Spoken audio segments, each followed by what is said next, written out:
We respond to one another with words to center us, to bring us here. We gather as a spiritual community.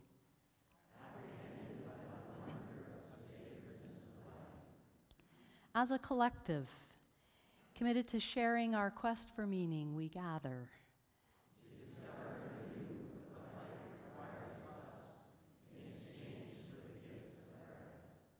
We're here with our questions and doubts, our fears and hopes, our joys and sorrows.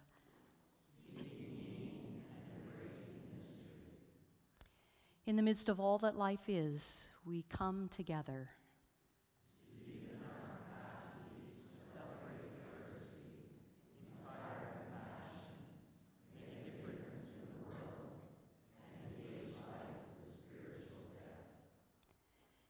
We come to strengthen our intentions, to live more closely to the values we hold dear, to be about answering with our lives the prayers we would offer with our lips, which is to say, we come here to strengthen our intentions and so to pray.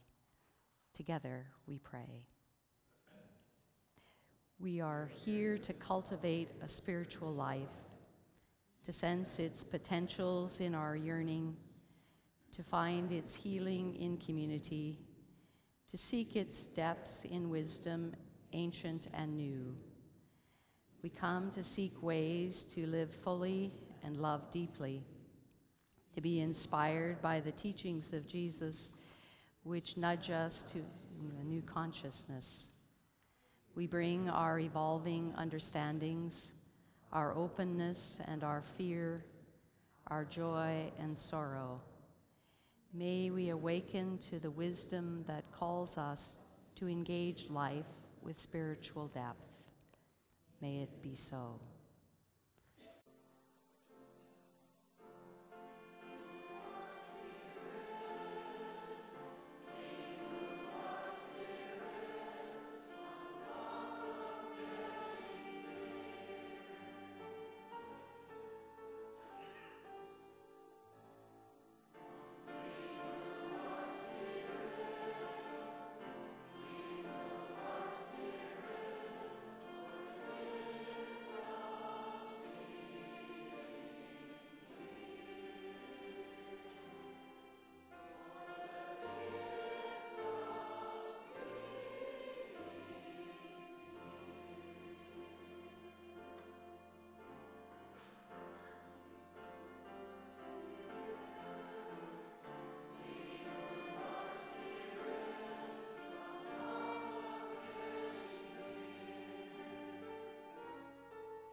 We're grateful for light.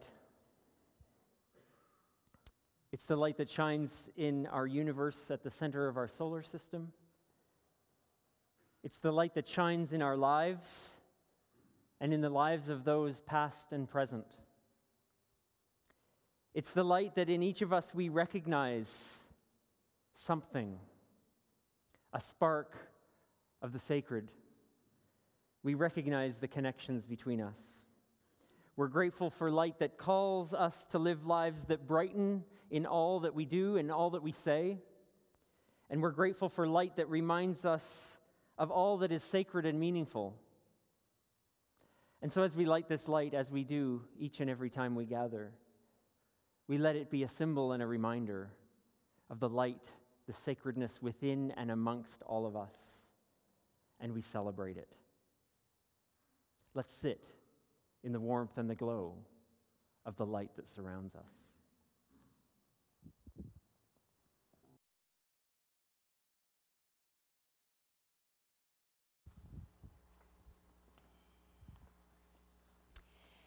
We're here with Zachary's family to welcome him as a child of the universe, as a child of the sacredness we call God and call by so many different names, as a spark of divine light.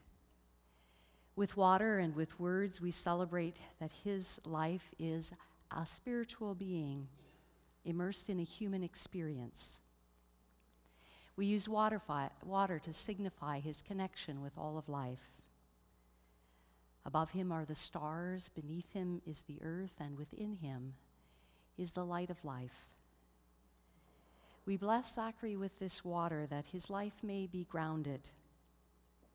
We share with him the gift of light with our prayer that his spirit may always shine. And we bless him with our words that he may know that we share his journey for meaning and for purpose.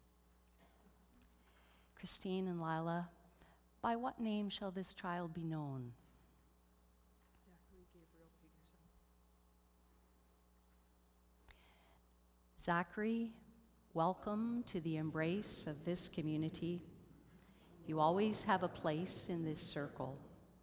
We invite you to nurture your spiritual life with us. Lila and Christine, do you seek to celebrate Zachary's belovedness and to live with a consciousness that each of us is part of an all-encompassing spirit in which we live and move and have our being? Do you seek to provide opportunities for Zachary and Kaylin to learn and live the wisdom of Jesus of Nazareth and all our great wisdom teachers, embracing discovery and creating possibilities for him to experience the sacred more deeply? Do you seek to live with an open heart, open to the spirit of life that is within each of us, among us, and between us, open to the wounds and joys of creation and the needs of the world? Do you seek to teach your children to celebrate the sacredness of life, to cultivate a spiritual life, to live with respect in creation, to love and serve others, to seek justice and to know goodness? Damien, you're here as a special mentor and friend for Zachary, and we ask you these questions now. Recognizing that many nurture and influence our children, as a godparent, will you guide and encourage this child by your words and actions, supporting him in his spiritual development? I will. And will you seek to share your wisdom and experience with this child, helping him to learn the enduring values of our spiritual experience and sacred traditions? I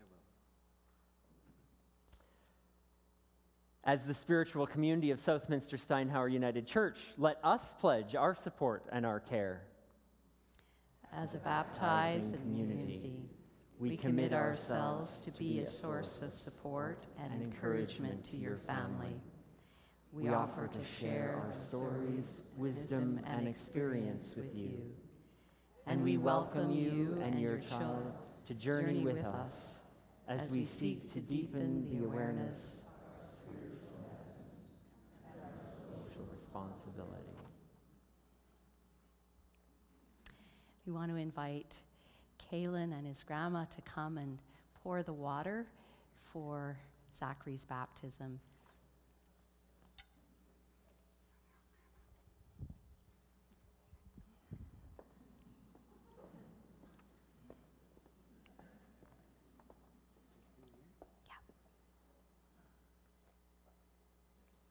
In water we are born, of water we are made, with water we are refreshed, and by water we are sustained. With water, this child is welcomed and celebrated.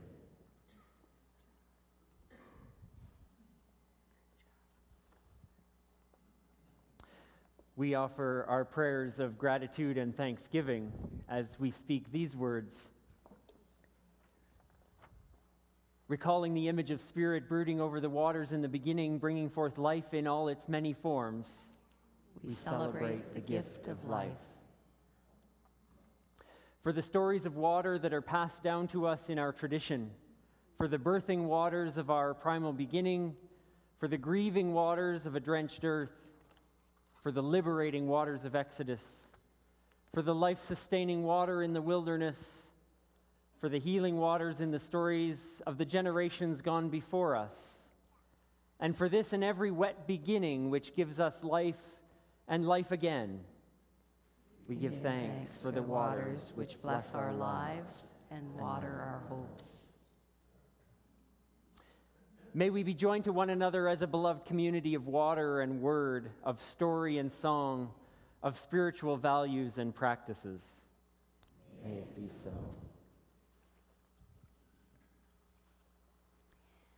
Zachary, I want to show you something. Come and see something. Yeah, come and see something. Look at this. Look at this. Zachary Gabriel Peterson, I baptize you in the name of love. May the source of love be your strength. May the love we learn in Jesus of Nazareth be your guide. And may the spirit of love in which we live and move and have our being, from which we come and to which we return, be your wisdom all the days of your life.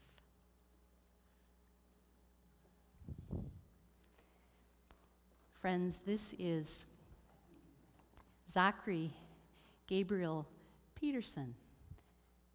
And we call you beloved. Friends, this is Zachary Gabriel Peterson. And we call you beloved. Friends, this is Zachary Gabriel Peterson.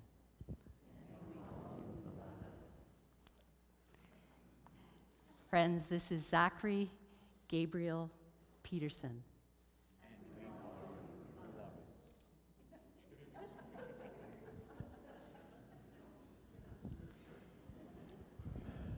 Music makers, this is Zachary Gabriel Peterson. And we call you beloved.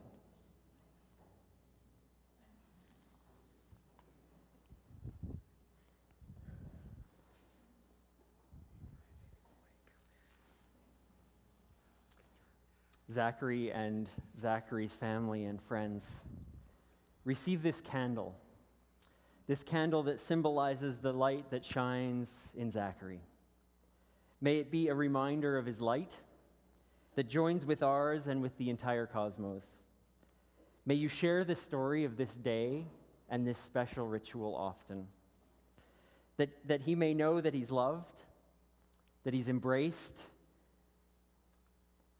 that we're with him come what may. May the blessing of a shared life of love and light be alive in you today and with you always. May it be so.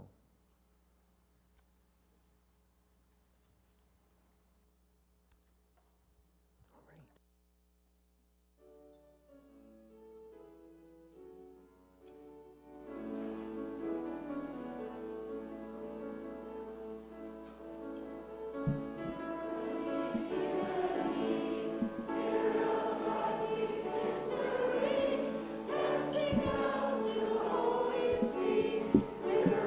you.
a reading about putting out into the deep that comes from our Christian tradition from the Gospel of Luke. Once while Jesus was standing beside the lake of Gennesaret, and the crowd was pressing in on him to hear his words, he saw 2 boats there at the shore of the lake. The fishermen had gone out of them and were washing their nets. Jesus got into one of the boats, the one belonging to Simon, and asked him to put out a little way from the shore. Then he sat down and taught the crowds from the boat. When he had finished speaking, he said to Simon, "Put out into the deep water and let down your nets for a catch." Simon answered, "Master, we have worked all night long, but have caught nothing. Yet if you say so, I'll let down the nets." When they'd done this, they caught so many fish that their nets were beginning to break. So they signaled their partners in the other boat to come and help them, and they came, and they filled both boats so that they began to sink. And when they'd brought their boats to shore, they left everything to follow him. This is a story of that our tradition has passed down to us from the first century. May we find wisdom for our living. I live in a very quiet place where it truly is silent at night in South Cooking Lake. But not this week. I was awoken the other night by the sound of a very noisy convention on our very shallow lake. The swans had arrived from the Arctic in great numbers, as they do in their southbound flight every autumn. And I imagined them arriving at this place in their long-winged migration with the need for rest and for nutrition. And from the broadcast I was hearing, seemingly a great need for conversation.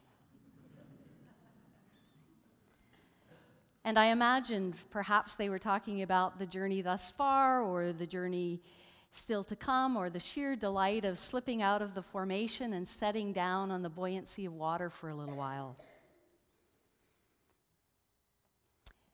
And in the morning light, many of the swans were reassembling in flight and continuing on their way. And for those that remained, the conversations became more quiet. And they were still and solitary, or they were still satisfying their hunger. And in my human projection, in my anthropomorphism, it seemed to me like I was witnessing a spiritual gathering of the swans. They were in the great work of their lives, some young, some old, some with their young, some partnered, some alone. Those undertaking the long migration that the generations before them had undertaken, and those who would come after them would make again and again in their lives. Each generation moving with an instinct, but also having to adapt to an ever-changing environment, to shrinking lakes, and lakes growing more shallow, and water no longer being in places they've been finding it. I witnessed them in one of these places of pause, where they seemed to be finding what it was they needed to continue the work of their lives. It seemed to me that this place of convening was a place to find nurture and nutrition, a place to find communion with one another and with water and sky, a place where they found what they needed to carry on.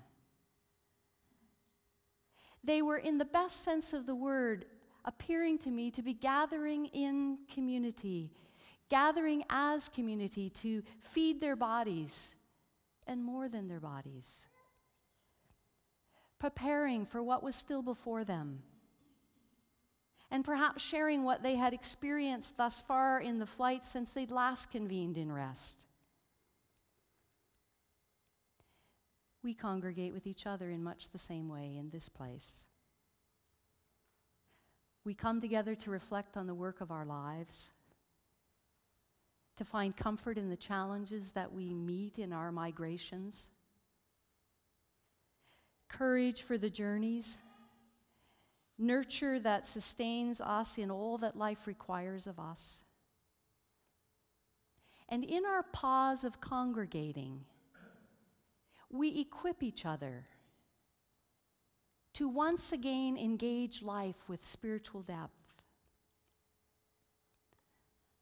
Among the swans I witnessed congregating, there were surfers and swimmers and divers. There were those that were surfing the water trying to get landed or airborne. There were those who were swimming with such grace and beauty, and those not quite so beautiful who were upturned with their long necks, diving down to the bottom to find whatever would satisfy their hunger. The lake and the time together on the lake would provide them with some of what they needed in order to take to the skies again. In much the same way, we are surfers and swimmers and divers in the ways we engage life. There are times we stay on the surface of things. We move through time, measuring our lives by the list of things we've managed to do today, the list of things we've managed to accomplish, the efficiencies and the achievements that we can check off. And sometimes we choose to stay on the surface, not knowing, choosing not to know, choosing to keep our feelings in check, choosing to keep surfing so we don't get pulled under by anything, and accepting what we see and hear as though it were the sum of what is. And there are times we're swimmers. We're meeting the demands and the responsibilities of life with the best of our skill and the best of our effort. Or we're enjoying the ease of those times when we seem to be really moving with the tide and the current of life seems gentle. And there are ways that life invites us to be divers, to go deeper, to refuse to be satisfied with the superficial, to look for what's beyond and what's within and what's underneath, to question our assumptions and our given answers, or the answers that have satisfied us in the past, or to become immersed in some need we see in the world, or to be willing to risk the unknown, to let ourselves feel deeply and think deeply and live from the depths of the mystery of something greater, to live soulfully and unselfishly. It seems to me that's precisely the invitation of that ancient story Chris read for us just a moment ago. A story that was set on the shores of a lake that offers an invitation to engage life with spiritual depth. It's the invitation to the soul to put out into the deep. Over and over again along the shores of Galilee becomes the setting for much of the teachings of Jesus, for those who meet and encounter him and whose lives are forever changed by their journey with him. It is the setting for the stories of healing and feeding, the stories that have been passed down to us about him. And in that story we heard just a moment ago, we get a glimpse of this young, unauthorized rabbi teaching in his most unconventional classroom. Only very occasionally in the stories we have about him do we find him teaching in a synagogue or being in the temple in Jerusalem. Mostly we find him along the shores and the villages that border that great lake called by so many different names, the Sea of Galilee, Lake Gennesaret. Here he's drawing a crowd to the beach, not for a barbecue, not for a bonfire, but for a lesson about life. When the crowd gets too large, he helps himself to a boat that isn't being used so they can see him better. And he can make good use of the acoustics of not walking on water, but talking on water. A whole lot easier. No one seems too disturbed by his boat lifting. In fact, rather than explaining or apologizing to the owner, the story has Jesus proceed to offer fishermen advice about fishing. I don't know about you, but I find it a little troubling that a novice carpenter is telling experienced fishermen how to fish and telling them to take to the deep and having the audacity to tell them even where to drop their nets. And I find it very reassuring in the story that Simon argues that fishing there is pointless. They've been at it half the night, caught nothing except their death of cold. Been there, done that, come up empty. It was a royal failure.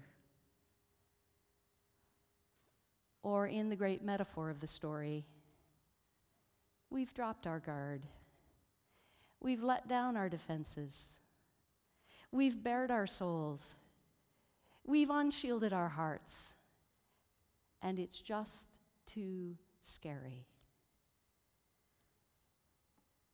But Simon's a good sport and maybe has nothing better to do, so he heads out to humor his teacher. And to make the fishing story a little fishier, to make it the parable it is or the metaphor it is, the fishermen end up with a new problem. Their catch is over the limit. And their nets are strained to the breaking point, and their boats are taking on water. That's what you get for taking a carpenter's advice about fishing.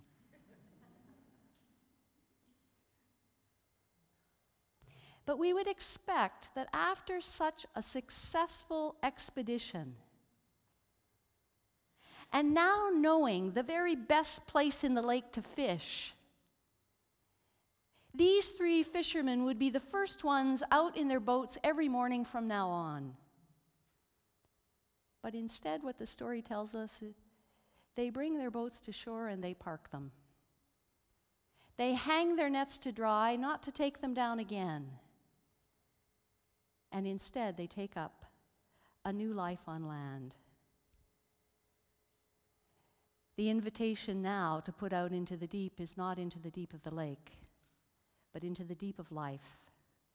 Life as it's lived in those villages and in those communities and in those cities and in that land where there is so much trouble then and now. In the world of the story, to put out into the deep is to come to the shore and live deeply. To live in a way that will change their dreams and their hopes and their ambitions, that will sight them for a new dimension in life. That from now on, the deep place will no longer be in the middle of the sea, but will be in the thick of their relationships with their teacher and with each other, and with a new vision of how the world could be, with insight and passion to create a kingdom of love and respect, an alternative for an empire of disrespect and inequity and cruelty. Life calls each of us into deep water. We can't avoid it. It might be a disease that takes us there. It might be a loss that takes us there. It might be the shadow of death that takes us there. It might be an addiction, or it might be an unspeakable tragedy, or it might be a moment of breathtaking beauty. It might be unimaginable good fortune. But somewhere, sometime, we are each taken to the deep.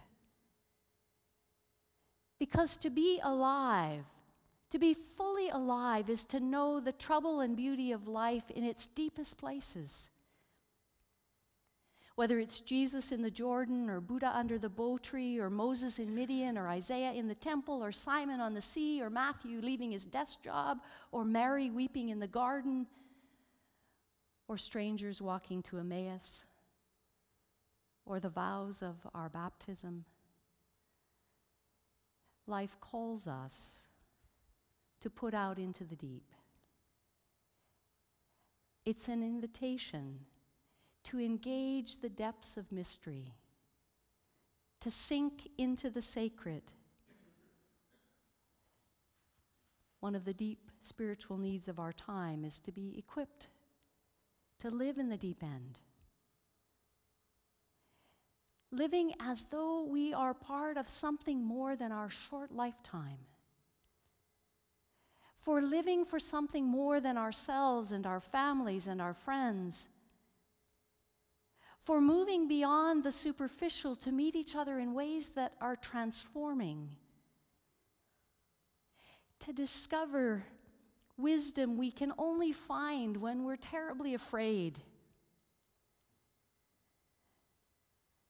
To put out into the deep, to live life in connection and in communion with its source, with the sacred energy in which we live and move and have our being, with our truest and deepest selves, with earth and its creatures, and with each other.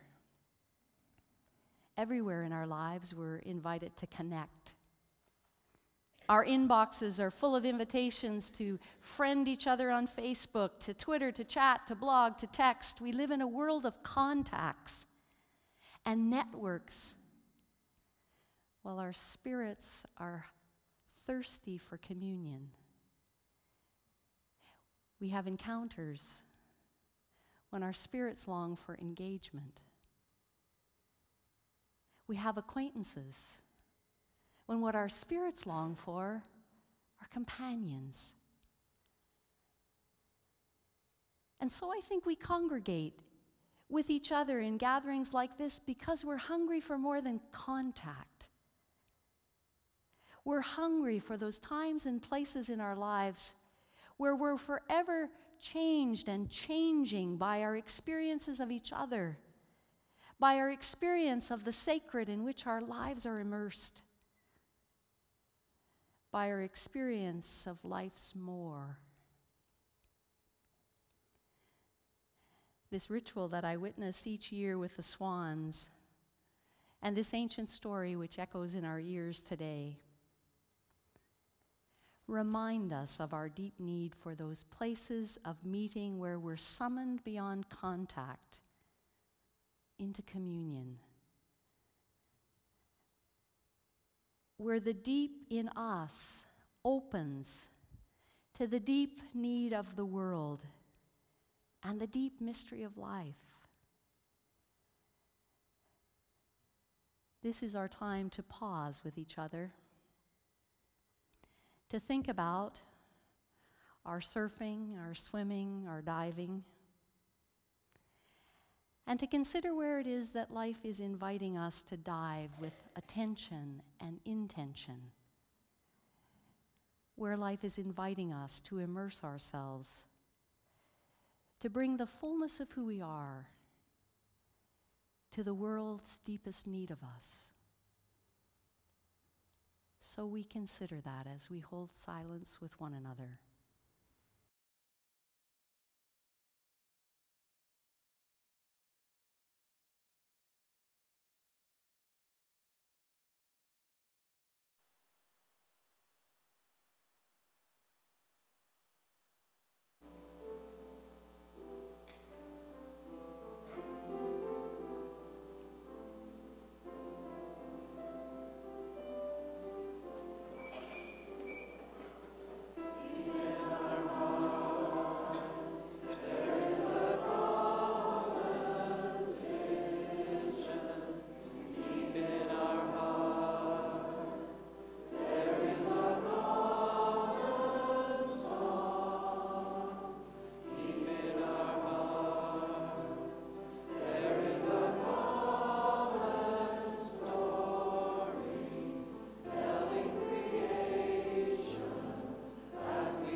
hearts.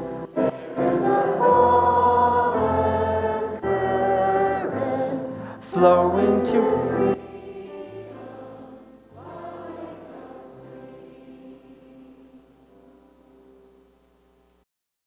as we enter into this time of prayer and stating and emphasizing our intentions for a life lived according to our values. When we hear the phrase, "we are people of spirit," please respond, "Spirited people." We are people of spirit. Spirited people challenged to live in a world too often immune to spirit ways, to ways of peace and compassion. Our thoughts linger over possibilities. Our minds seek answers, yet our souls seek wisdom. Our hearts know wonder in the face of beauty, and our bodies know pain and pleasure. And even still, we seek a deeper existence. Yet we are people of spirit, spirited people. So we speak with passion of the things we love. We cry out, thirsting for what might be. We challenge injustice and offer our hands to the tasks of change, of aid, of solidarity, of compassion. We cannot be silent because of this thirst. We feel compelled from deep within us to speak from our core because we are people of spirit, spirited people. And so we speak with passion about living in ways of awareness and love, of intention and beauty, of care and attentiveness to people and places. And so we cry out at tragedy, hurricanes, oil spills, refugee crises. We cry out at harm and violence, of injustice in the places that confront our hearing and seeing and make their way to the depth of our hearts. We cry out with hunger to help and offer something of value for those who struggle, who are hungry, who are imprisoned, in whatever prison they find themselves.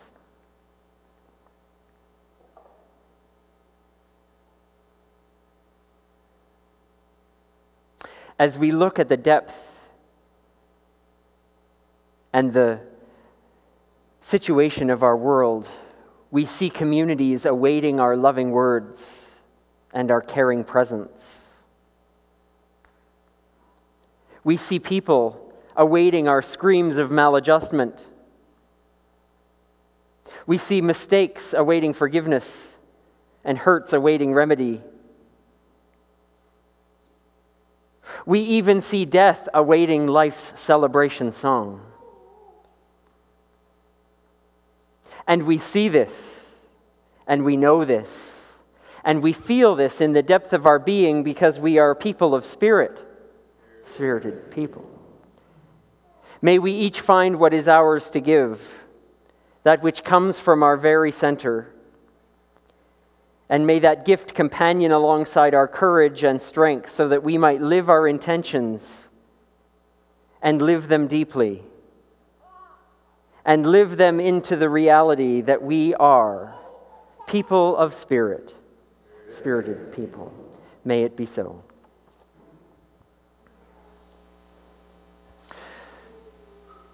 As we come into the light, we also go in the light.